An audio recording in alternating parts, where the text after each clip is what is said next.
فجر کے بعد قرآن مجید میں سے کیا پڑھنا مسنون ہے؟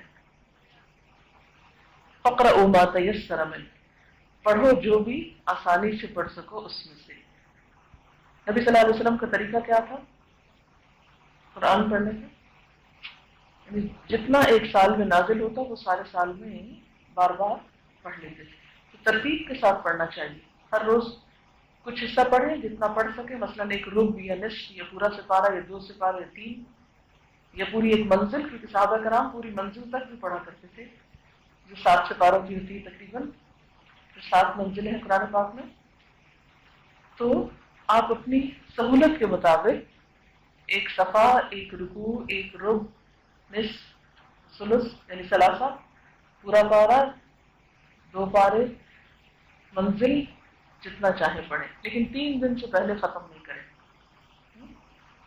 صرف سورۃ یاسین پڑھ کے قرآن پاک بند کر دینا درست نہیں۔